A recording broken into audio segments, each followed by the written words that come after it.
I read 423 books in 2025, so today I thought I would highlight my 25 favorite thriller books of the year. If you don't know me, I'm Carrie, and I read a book a day to give you the best thriller, mystery, and horror book recommendations, so if you're into that, make sure to give me a follow. And if you're looking for more ways to support me, I have a website, curryreads.com, where I sell bookish merch and custom TBRs. I'd like to note before we get started that some of these books don't come out until this year, but I read them last year, so I'm counting them anyway. These are in no particular order. Dead in the Water by Marsh publishes on January 20th, and it follows a man named Damon who survives a near-drowning experience when he has a memory of a face that he can't quite place, and so he decides the only way he can solve this mystery is to die again and again. Love Mom by Iliana Xander follows Mackenzie, who is the daughter of a famous author that just passed away. She then receives an envelope full of her mother's old diary entries that reveal that she may have been an unaliver. Believe Me Now by SM Govett follows Natalie, who has PTSD after she was assaulted by her boss, who unfortunately got away with the crime.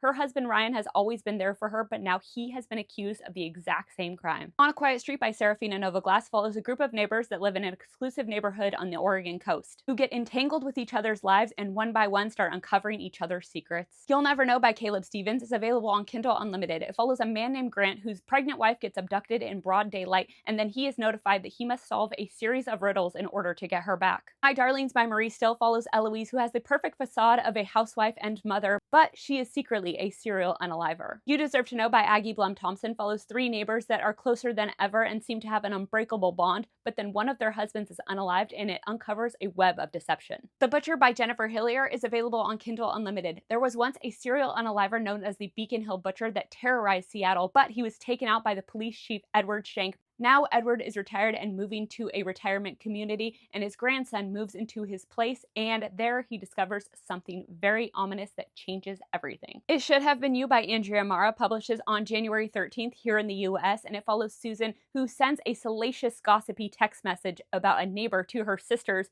but then realizes it was actually sent to the community group chat. The very next day, a woman with the exact same address as Susan is unalived, leading her to believe that it should have been her. We Lie Here by Rachel Howzell-Hall is available on Kindle Unlimited, and it follows Yara, who visits her hometown of Palmdale for her parents' 20th anniversary when she is contacted by one of her mother's supposed old friends saying that she has information that may change her life. But when Yara goes to meet this woman Felicia, it's too late because her body is found floating in the lake. But Felicia left a key for Yara to a cabin that may harbor all of the clues she may need to figure out what's going on. It's Not Her by Mary Kubica publishes on February 3rd, and it follows Courtney, who is on a lakeside cabin vacation with her family and her brother's family. They're staying in separate cabins, but then she hears a scream from her brother's cabin. She races over to find her brother and his wife unalived and their teenage daughter missing. Is the daughter the perpetrator, or is she another victim? My Husband's Wife by Alice Feeney publishes on January 20th, and it follows Eden Fox, who decides to go out for a run one day, and when she returns home, she's locked out, and a woman answers the door wearing her clothes, claiming to be her. But Eden knows exactly who she is, so who is this woman, and why does Eden's husband claim to not know her? Too Old for This by Samantha Downing follows an elderly woman named Lottie Jones, who was once a serial unaliver. She has put that life behind her, but unfortunately something happens and she's inevitably pulled back into the serial unaliver lifestyle. Not So Perfect Strangers by L.S. Stratton follows two women who are in some domestic abuse situations, and they decide they are going to help each other out.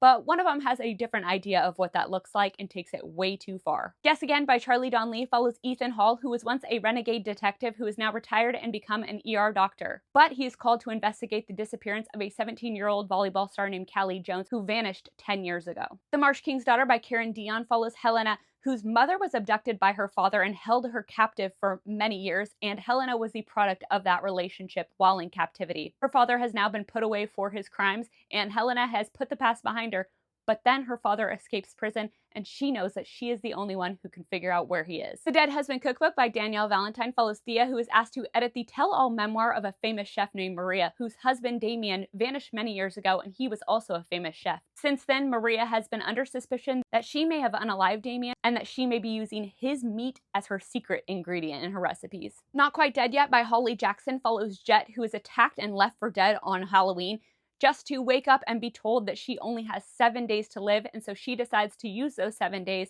in order to figure out who unalived her. Delta County by J.L. Hyde is the first book in a series, and it follows a woman named Heather as she recounts to her therapist how her life in an idyllic lakeside town in Michigan was absolutely destroyed after the disappearance of her best friend, and all these shocking revelations that were to follow. The Vanishing Place by Zoe Rankin follows Effie, who escaped an unconventional life deep in the New Zealand bush and moved to Scotland many years ago. But she's now been called back to New Zealand because a small child was found in the exact same way she was all those years ago, and the authorities believe that Effie is the only one who can figure out what's going on with this child and why she's here. The Man Made of Smoke by Alex North is available on Kindle Unlimited, and it follows a man named Dan Garvey who in his childhood narrowly escaped with his life by a serial unaliver. Since then, he's become a criminal profiler and he seeks justice for innocent victims. But when his father suspiciously passes away, he must dive back into his past and confront everything that he went through in order to figure out what happened to his father. My Sweet Girl by Amanda Jayatissa follows Paloma, who was adopted from a Sri Lankan orphanage and was given everything in life, but she's recently been cut off from her parents, and she has a new roommate named Arun,